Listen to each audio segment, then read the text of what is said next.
नमस्कार, hello everyone, hi, welcome back to my YouTube channel Naukri Samachar. Guys, कैसे हैं आप लोग? उम्मीद करती हूँ आप सब लोग बहुत अच्छे होंगे। तो आज हम बात करने वाले हैं बैंकर लॉकर के कुछ नियम बैंक्स की तरफ से बैंक्स ने रिवील किए हैं। सो क्या नियम्स हैं वो आप लोगों को जानना बहुत ज़्यादा ज़रूरी है और बैंक लॉकर धारक को सावधान होने के लिए भी उन्होंने कहा है। तो ऐसी क्या न्यूज़ निकल कर सामने आ रही है, डिटेल पर बात करेंगे। अगर आप लोग भी लॉकर का इस्तेमाल करते हैं तो डेफ़िनेटली ये वीडियो आप लोगों के लिए काफ़ी हेल्पफुल होने वाली है। तो अगर चैनल पे फर्स्ट टाइम विजिट करें तो definitely you guys can subscribe this channel and you all can press the bell icon so you guys can get the notification whenever I post any video. So Aurum report में अनुमान लगाया गया है कि 2030 तक भारत को 60 लाख बैंक लॉकर की आवश्यकता होगी। लेकिन बैंक लॉकर की निराशाजनक स्थिति उभरती ज़रूरतों के साथ बहुत बड़ा अंतर पैदा करती है। अगर आप अपने दस्तावेज़, गहने या कोई अन्य कीमती सामान लॉकर में रखना चाहते हैं तो आपको कुछ बातों का ध्यान रखना चाहिए। ये जानकारी आपको किसी भी संभावित नुकसान से बचाएगी। लॉकर में कीमती सामान सुरक्षित रखें। बैंक लॉकरों की सुरक्षा सुनिश्चित करने के लिए बैंकों द्वारा अपनाई गई सख्त सावधानियों के बावजूद हमेशा ये जोखिम बना रहता है कि उनमें रखी गई चीज़ें किसी तीसरे पक्ष की सुरक्षा में आ सकती हैं। भारतीय स्टेट बैंक, कैनरा बैंक और पंजाब नेशनल बैंक जैसे राष्ट्रीयकृत बैंक और एचडीएफसी, आईसीआईसीआई और एक्सिस बैंक जैसे निजी बैंक सुरक्षित जमा लॉकर सेवा प्रदान करते हैं। यदि आप किसी अन्य वित्तीय संस्थान के माध्यम से निजी लॉकर सेवा का उपयोग करते हैं तो आपको यह समझना चाहिए कि वे जोखिम क्या है। लॉकर चुनते समय बीमा विकल्प, सुरक्षा प्रबंधन और सेवा की शर्तों को ध्यान में रखना चाहिए ताकि आप उन कीमती सामानों को सुरक्षित रख सकें। बैंकों द्वारा लॉकर को नुकसान पहुंचाने की अनुमति नहीं है।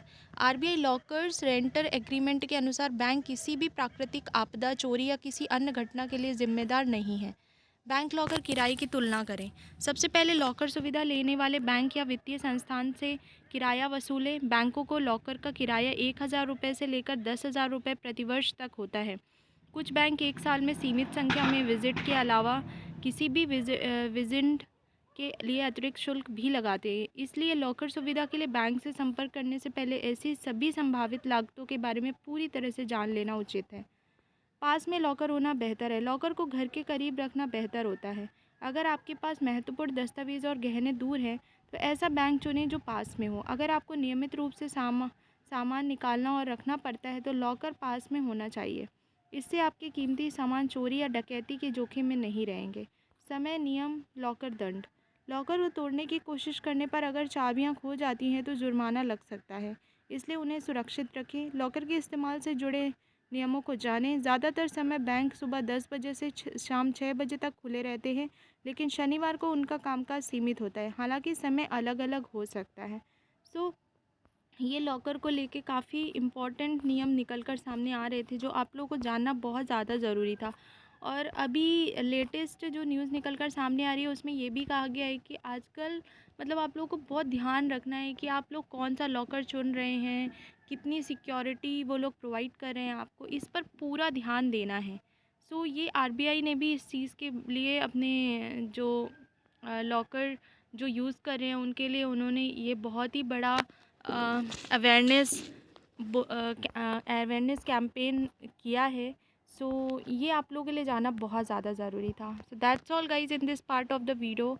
आई होप आपको वीडियो अच्छी लगी होगी और ऐसे ही आप लोग चैनल को सपोर्ट करते रहिए। चैनल को सब्सक्राइब कर सकते हैं क्योंकि ऐसी वीडियोज़ आप लोग के लिए आती रहती है। So that's all in this part of the video guys. Let's see we will meet in the next video. So stay connected. जय हिंद, जय भारत।